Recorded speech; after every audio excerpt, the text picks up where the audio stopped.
Peace in the Lord, paz do Senhor Jesus, meus queridos irmãos, canal Crescendo em Cristo, mais uma vez aqui com vocês, vamos dar continuidade ao nosso estudo da edificação da casa de Deus, né? Os princípios elementares da doutrina de Cristo, né? Então vamos lá, vamos dar continuidade, né? A gente viu ali qual que é a obra de Deus? Deus está fazendo convergir tudo novamente em Cristo.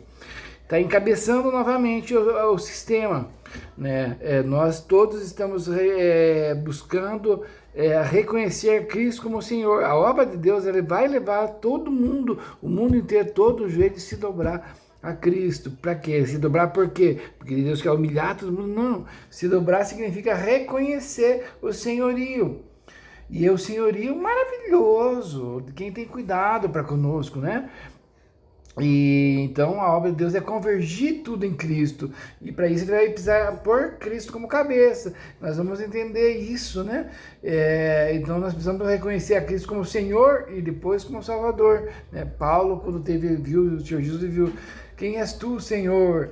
Né? Já reconheceu Jesus como Senhor, né?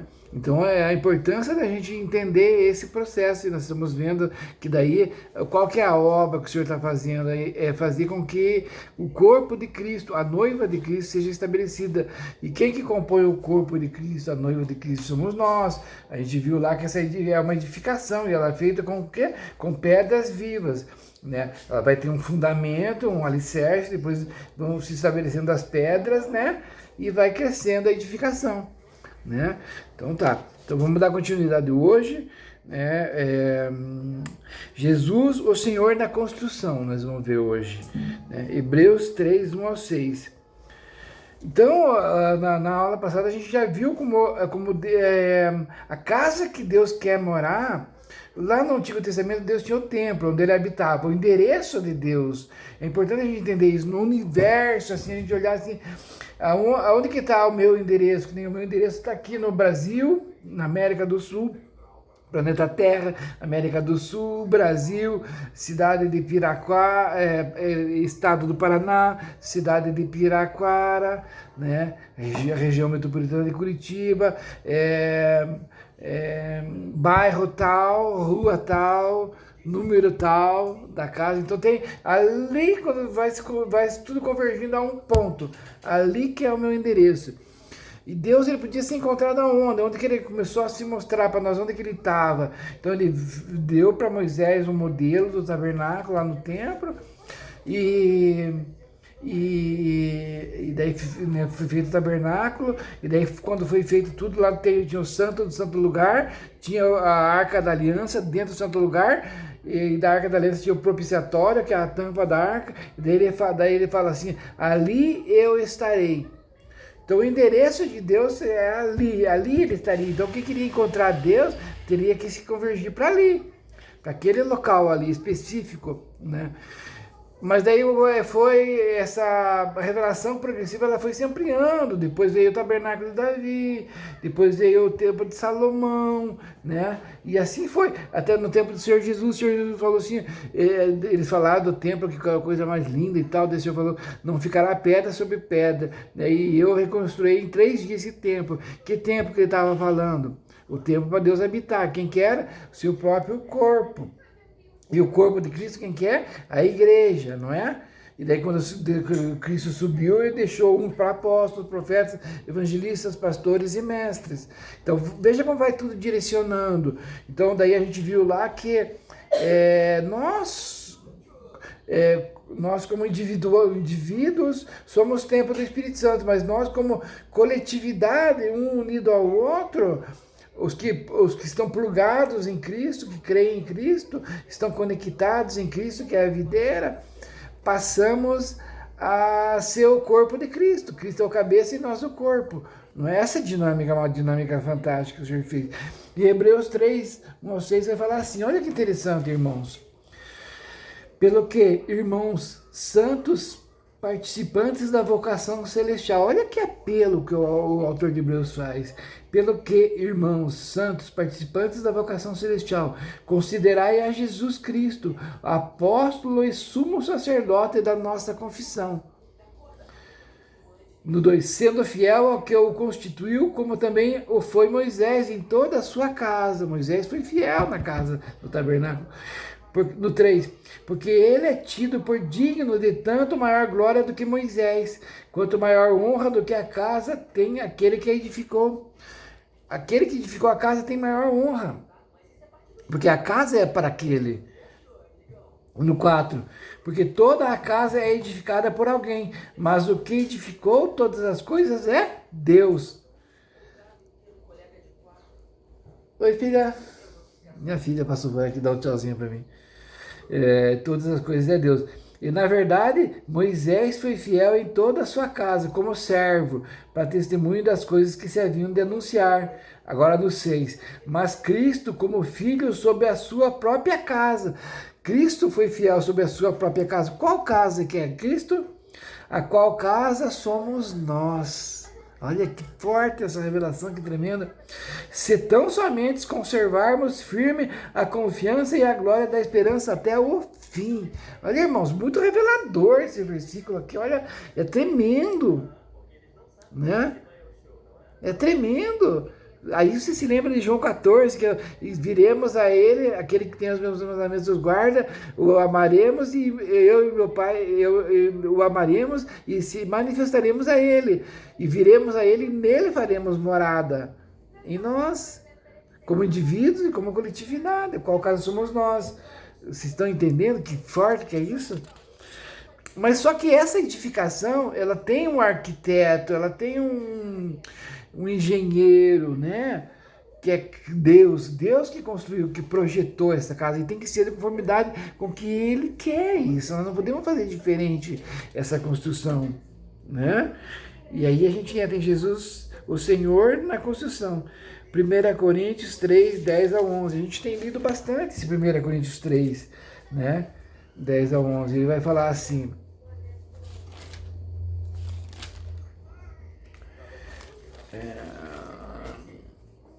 segundo a graça de Deus que me foi dada, pus eu como sábio arquiteto o fundamento, e outro edifica sobre ele, mas veja cada um como edifica sobre ele. Paulo, o que ele está falando aqui? Ele fala, segundo a graça que me foi dada, o entendimento que me foi dado, que me foi concedido, isso de graça. Deus colocou em mim esse entendimento, né?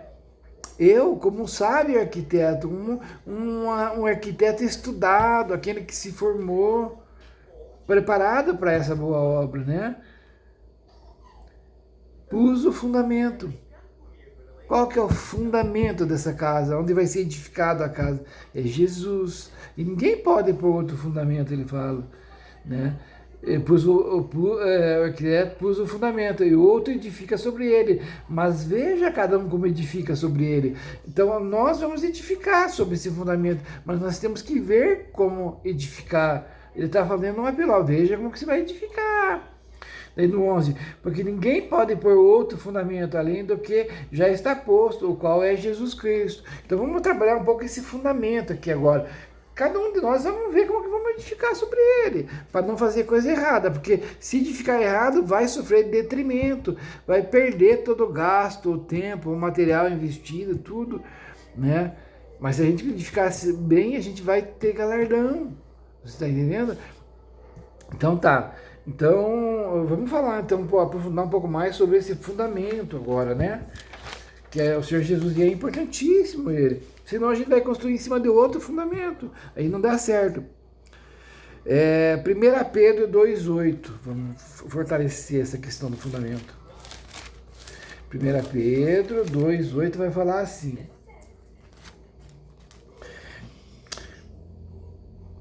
Ele vai falar assim, ó, no 6, pelo que também a Escritura também eis que põe em Sião a pedra principal da esquina, eleita e preciosa, e quem nela crer não será confundido. 1 Pedro 2,6, olha que importante, essa pedra que é Cristo, preciosa, pedra de esquina, e quem nela crer não será confundido. É esse o fundamento, posso edificar tranquilamente, não vai dar problema. E assim para vós, no 7, os que credes é preciosa, mas para os rebeldes, a pedra que os edificadores reprovaram, essa foi a principal de esquina. e uma pedra de tropeço e rocha de escândalo para aqueles que tropeçam na palavra, sendo desobedientes para o que também foram destinados. Olha aqui, ó. Então, se você aceitar Jesus, se você se converter a Jesus, irmão, olha a profundidade que eu estou falando para você. Jesus é o Senhor, Ele sabe, Ele manda, Ele é tudo. Se você se converter realmente ao Senhor, você vai fazer a edificação correta. Mas se você rejeitar Jesus, essa pedra, ela vai se tornar para você uma pedra de tropeço, uma pedra de escândalo. Ela vai complicar tudo para a tua vida. Não é à toa que aqui lá em 2 Coríntios, Paulo fala para os judaizantes que eles estavam vendo pela perspectiva ainda de Moisés, não estavam vendo pela perspectiva do Filho de Deus, de Cristo, e que quando eles se converterem ao Senhor, o véu será tirado. Então há necessidade de uma conversão real ao Senhor, irmão. Não aquela conversão disfarçada de que, não, eu creio em Jesus, eu creio em Yeshua e tal, vai indo, quando você vai vindo, vai afunilando e lá você vê, opa, mas se você não cumprir o sábado, se você não fizer isso, você não.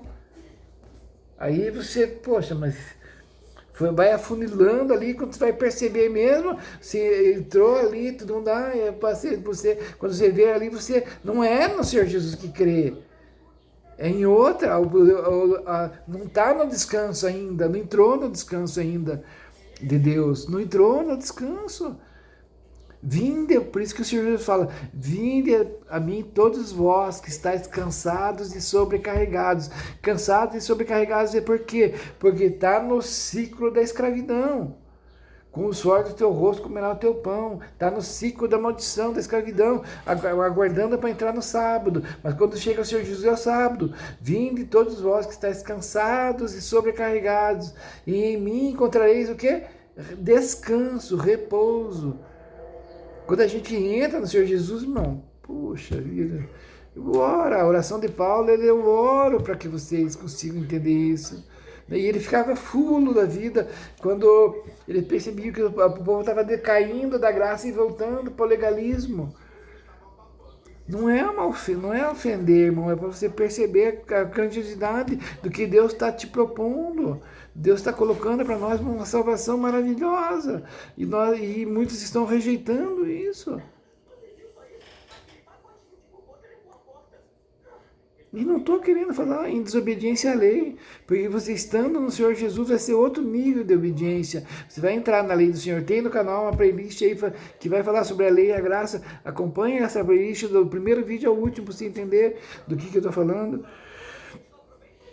Então, 1 Pedro 2, do 6 ao 8, vai falar lá que ele é para quem usa, entende que ele é uma rocha preciosa, que é a rocha de esquina, pedra de esquina, vai ser bem-aventurado, mas para quem rejeita, vai sofrer detrimento, né?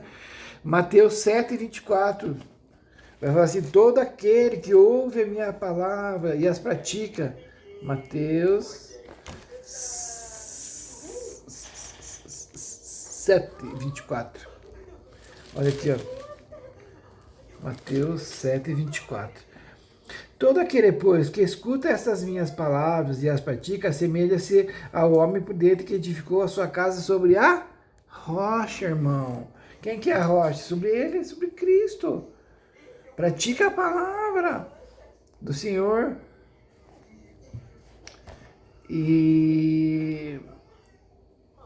Então aqui está expresso o fundamento que é a rocha, como lá no outro a gente viu que é a rocha, que é Cristo, né? Quem edifica sobre Jesus será sustentado contra Satanás, contra os homens e contra o mundo. A grande revelação, Mateus 16, 13, Marcos 8, 27, Lucas 9, 18 a 22, vamos pegar Mateus 16, 13, vai falar do quê? Mateus 16, 13. A confissão de Pedro. E chegando Jesus às partes de Cesareia de Filipe, interrogando os seus discípulos, dizendo, quem dizes os homens ser o Filho do Homem? E eles disseram, uns uns João Batista, outros Elias e outros Jeremias, ou os profetas. Então eles estavam divididos em saber a identificação correta do nosso Senhor Jesus Cristo, o Messias, o Cristo. Daí do 15, disse-lhes ele, e vós, os que estão mais perto, e vós, quem dizeis que eu sou? E Simão Pedro, respondendo, disse, tu és o Cristo, o Filho do Deus vivo. Olha isso aqui, ó. E Jesus respondendo, disse, bem-aventurado tu és tu, Simão Barjonas, porque tu não revelou a carne e o sangue, mas o meu Pai que está nos céus. Pois eu também te digo que tu és Pedro. Pedro significa Petra, né? Era Simão, ele mudou para Pedro. E sobre esta pedra edificarei a minha igreja, e as portas do inferno não prevalecerão contra ela. Sobre qual pedra que ele vai edificar a igreja? Sobre ele, que é a rocha. Pedro é uma pequena pedra dessa rocha gigante. Quando os construtores vão fazer, vão pegar as pedras para fazer as ruas ou a casa, eles vão na pedra gigante que tem. Eu trabalhei numa pedreira uma época, meus irmãos, e daí tem uma marreta e tem uma ponteira, que é de ferro, e a gente vai pegar aquela pedrona grandona assim, a gente acha o veio dela assim, põe ali a cunha, até parece que é impossível de quebrar. A gente pega e pá, pá, vai batendo na cunha assim, com a marreta e vai batendinho. Pensa que não vai acontecer nada, de repente, pá, a rocha se parte. E daí você pega aquela parte que está partida e vai acha o veio, pá, e vai partindo até que se parte os blocos. E daí eles carregam aquelas e levam lá para fazer as coisas que precisam ser feitas. E é uma experiência que o Senhor me deu que foi ímpar, foi difícil. Mas, puxa, como eu agradeço a Deus agora por esses ensinamentos. Eu sei do que eu estou falando, sabe, irmãos? Estou ungido para isso, né? E daí Pedro, ele é uma pequena pedra que tirada dessa rocha, né? Porque a revelação que ele teve demonstra isso, né? E em cima, e daí Pedro, ele também é essa pedra onde vai começar toda a igreja, porque nele começa ali já em Atos dos Apóstolos, lá ele vem com o primeiro discurso dele, né? Assim como Paulo, até o capítulo 12, mais ou menos, de Atos, ali a gente vê o ministério de Pedro, que ele se especifica, ele é afunilado mais daí para o ministério dos judeus, né? Da conversão dos judeus. E daí entra também Paulo, que é uma outra pedra também, que é o ministério dele afunilado mais para o lado dos gentios, e Deus usando essas duas pedras como mais outras pedras, daí vem Estevão, todos, e nós também, como pequenas pedras, somos edificados, caso espiritual, irmão. Né? Então, Mateus 16:13, Marcos 8:27, Lucas 9:18-22, vão falar sobre esse reconhecimento de Jesus como Senhor. E quando a gente reconhece Jesus como o Senhor mesmo, quando a gente se converte realmente a Cristo, a gente vê que não precisa mais nada, é Cristo, só Cristo. Mas e daí, para cumprir o sábado, para cumprir isso, cumprir aquilo? Irmão, eu só preciso de Cristo. Aí depois, aí é outra história, aí é Cristo em nós. Você está entendendo? Ele tem poder de fazer as coisas, o que ele quer que precisa ser feito em nós. Se converte. O resto, mas e daí, irmão? Nós vamos pecar então, porque é de graça? Claro que não, meu irmão. Você vai ter Cristo em você. Cristo em você vai querer pecar, meu irmão? Hein? Ah, para com isso. Se converta. E você vai ver como vai funcionar. E João 6:66-69. Olha que lindo esse aqui, ó. Né? João 6:66-69, eu vou ler. João. E o pé de feijão. Não, João 6. Esse não é o João do pé de feijão, né? João 6:69. João 6:66-69. Desde então, 66. Desde então, muitos dos seus discípulos tornaram para trás e já não andavam com ele. E então disse Jesus aos 12: quereis vós também retirar-vos? Respondendo-lhe Simão Pedro, Respondeu-lhe, pois, Simão Pedro: Senhor, para quem iremos nós, se só tu tens palavras de vida eterna? E nós temos crido e conhecido que tu és o Cristo, o Filho de Deus. Respondeu-lhe Jesus: Não vos escolhi a vós os 12? Né? E um de vós é um diabo. Daí que ele vai dando ali o discernimento que um deles vai trair, um deles não crê realmente nele, ou crê da maneira errada. Né? Irmão, olha que sério isso. O Senhor Jesus deu um discurso duro ali para a multidão. Né? Entenda, irmão, você às vezes interpreta errado. Deus é amor, Jesus é amor. Amor educa, amor é pedagógico. Jesus dá um discurso duro para a multidão e a multidão começa a ir embora. Um por um. Nossa, esse cara, acho que eu não vou conseguir seguir, então vai vazando todo mundo. Daí Jesus olha para os discípulos assim: vós também quereis retirar-vos?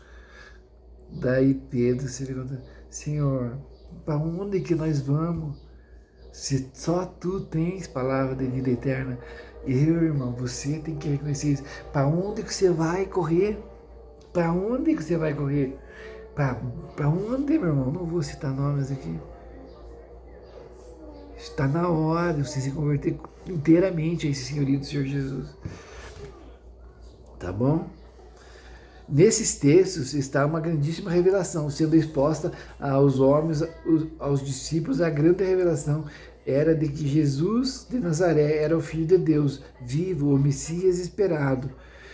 Mateus 16, 18. Na conversa de Jesus com Pedro, Jesus fala dessa grande revelação e diz a Pedro: Tu és Pedro, Petras, né? É isso que eu já falei, né? Então vamos continuar. Então a revelação de Jesus a Pedro era de que a igreja seria edificada sobre a revelação de que Jesus era o Cristo, a rocha, e de que ele, Pedro, como pequena pedra, seria edificado sobre essa grande rocha. Jesus, o Cristo, o Filho do Deus vivo. Salmo 19, 14. Eu peguei aqui, vamos ver o que diz? Salmo 19, 14. Você vê que já nos Salmos já falava sobre isso. Salmo 19, 14. Minha mão tá meio grudada hoje, meus irmãos. Salmo 19, 14. Sejam agradáveis as palavras da minha boca e a meditação do meu coração perante a sua face, Senhor, rocha minha, libertador meu. Olha lá no Salmo, meu irmão. Né? Davi já sabia, já teve esse discernimento do Messias, né? Rocha minha, um lugar onde eu posso estar tranquilo, não vai se mover areia, eu vou cair, não, eu tô num lugar firme. Libertador meu. Não, você não faz ideia do quanto nós temos que ser libertados. Jesus está posto como um fundamento de toda a vida, toda a existência. Ele é aquele que criou tudo e em quem tudo é sustentado. Colossenses 1,15. Eu amo conhecer sobre o Senhor Jesus. A grandiosidade. Colossenses 1,15.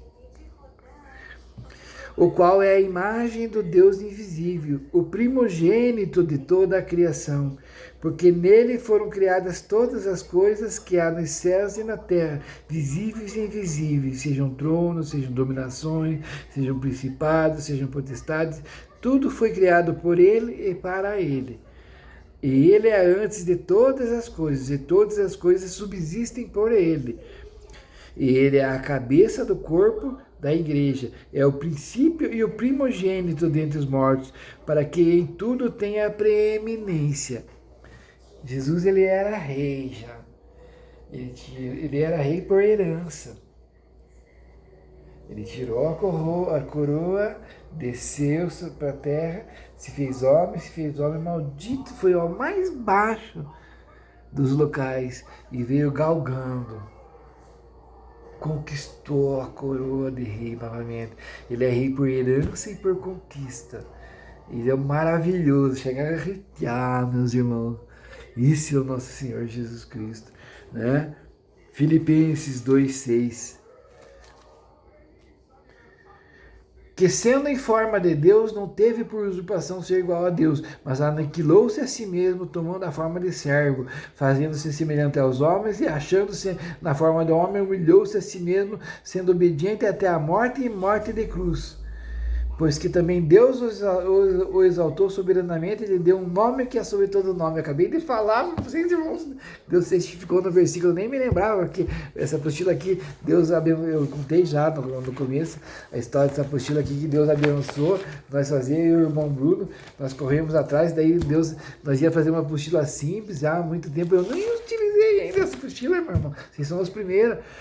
E daí Deus, a moça da papelaria encadernou para nós, colocou tudo esses negocinhos, que coisa mais linda assim, e nós, nossa, ficamos maravilhados, porque não era isso que nós tínhamos pedido, não era desse jeito, nós estávamos sem dinheiro para fazer, então Deus ungiu, arrumou, organizou, e na saída a gente teve uma experiência com Deus ainda maravilhosa, sobre uma matéria que eu vou passar para vocês, que é graça, unção e glória. Tremendo, irmão. E Deus preparou para nós isso aqui agora, compartilhando com vocês.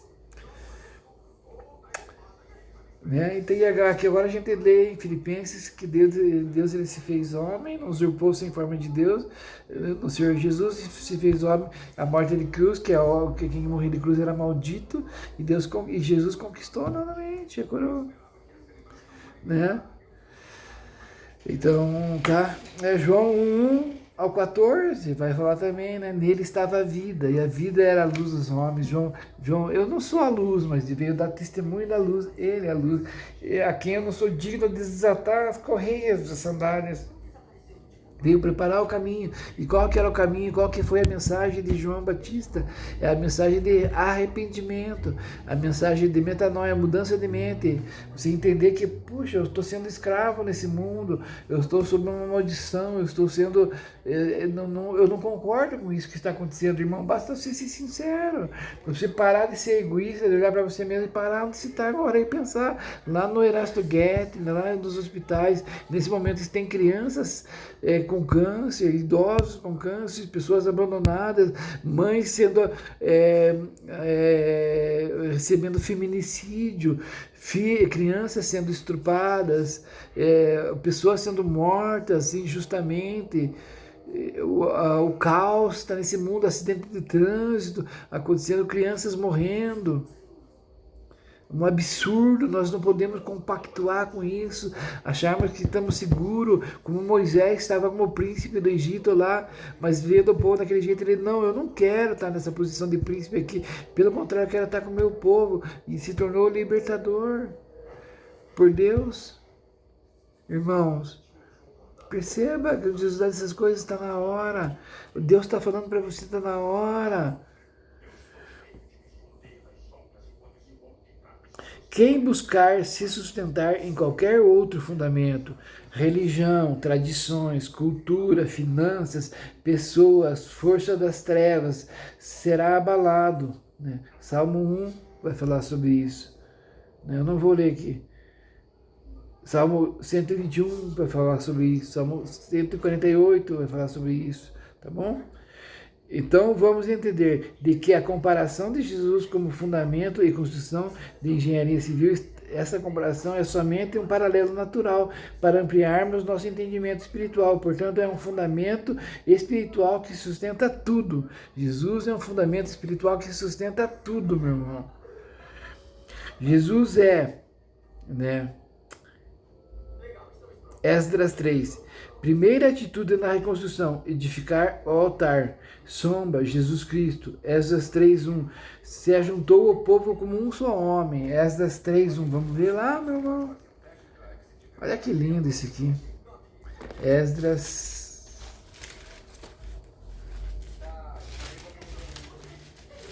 Minha mão está escorregadia hoje aqui. 3:1. Vamos finalizar esse vídeo e nós continuamos na próxima aula. Esdras 3:1. Chegando, pois, o 7º mês, estando os filhos de Israel já nas cidades, se ajuntou o povo como um só homem em Jerusalém. Olha, meu irmão, glória a Deus. Chegando, pois, irmãos, o 7º mês, 7º dia, lembra do quê? Do sábado, meu irmão, lá, a época do descanso, a época do repouso. né? Sétimo milênio, o reino milenar de Cristo. Estando os filhos de Israel nas cidades, se ajuntou o povo como um só homem em Jerusalém. Se ajuntou o povo como um só homem. Aonde que você vê o povo se ajuntar como um só homem? Deixa eu te mostrar aqui, meu querido, minha querida irmã.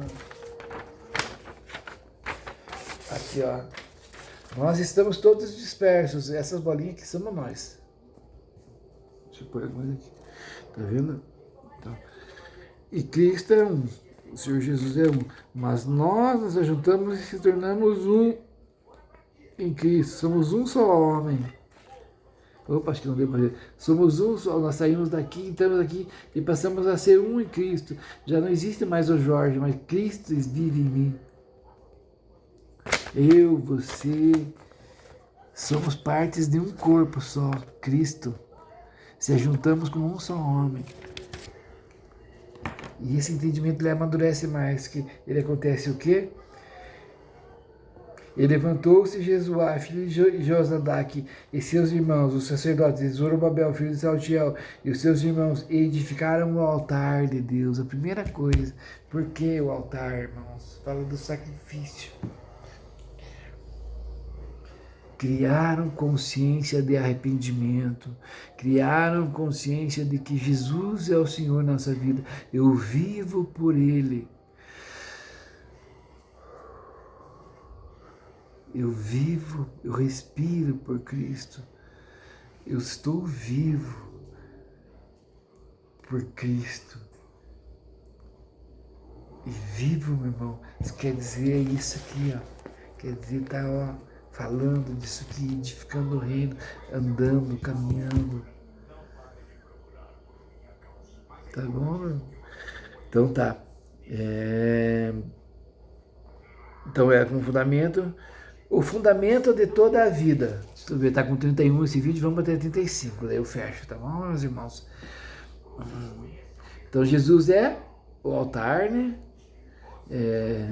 Ou seja, como um só homem, o fundamento de toda a vida. Fundamento da vida espiritual, intelectual, pessoal em Cristo. Por que eu falo isso? Espiritual, porque a gente vai chegar ao discernimento ao ser homem espiritual, mas aí a gente vai ter que transformar a nossa mente, porque a nossa mente, o nosso intelecto ainda está no mundo.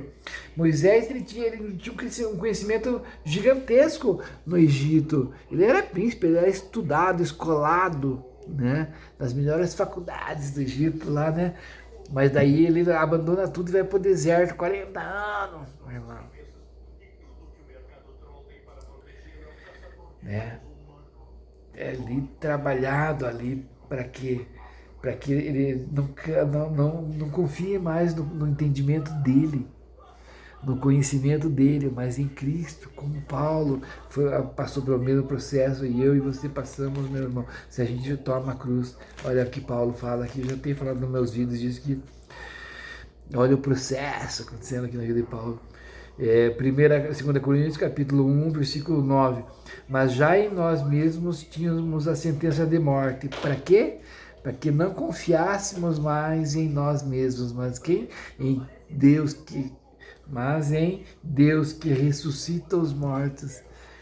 Passando o processo, você para de confiar em você. Então Cristo é o fundamento da minha vida espiritual, ele tem que ser o fundamento da minha vida intelectual, e é uma obra, meu irmão, te digo que é uma obra. É mais fácil, às vezes, você escapar dos pecados hediondos, droga, lascívia, drogas lícitas e ilícitas, meu irmão. Drogas lícitas, meu irmão. Isso aqui não é droga, é droga lícita, meu irmão. Drogas lícitas e ilícitas, irmão. Dependência emocional, irmão. Calma, meu irmão, você não faz ideia de quanta coisa que tem, meu irmão. que você, quando você vai se aproximando de Cristo, que é a luz de Deus, que é a luz, vai aparecendo os pecados e defeitos. Por isso que quanto mais a gente chega perto de Isaías, já profetizando, tá, chega no capítulo 6, ele tem uma visão do trono do Senhor. Senhor, ai de mim, que eu sou um homem de lábios impuros e habito no meio de um povo de impuros lábios.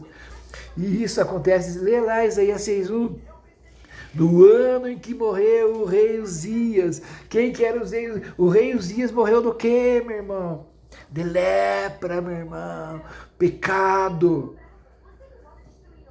Quando o rei Uzias, esse que acha que é o bonzão aqui, ó, esse rei Uzias que habita no Jorge, aqui, que diz que é o bonzão, eu consigo, eu sei, eu dou meu jeitinho, eu sei como que faz, eu dou isso, aquilo, e pai, não sei o quê. Quando esse morrer, meu irmão, eu tenho uma revelação do Senhor. E, Senhor, ai de mim, se não é o Senhor. E o Senhor passa a ser o fundamento da minha vida, meu irmão, que lindo, né? Então tá, então vamos ver aqui. Então eu falei do fundamento espiritual, intelectual, né? Pessoal em Cristo, meu irmão. É tremenda uma obra que o Espírito Santo faz em nós. O fundamento da igreja, da vida coletiva do corpo. O fundamento de toda a palavra de Deus, meu irmão. Porque tem muita gente ainda que Cristo não é o fundamento da palavra de Deus. Diz que é. Mas quando você aperta o parafuso, meu irmão, ele já vem com você. O dedão de julgamento já. E você vai ver que você não vai ser salvo, porque você não faz isso e aquilo. Não entendeu a graça, não entendeu o Senhor Jesus. Como estabelecer esse fundamento, meu irmão? Vai ficar para outra aula, tá bom? Vou acrescentar esse vídeo aqui na playlist Princípios Elementares da Doutrina de Cristo, meu irmão.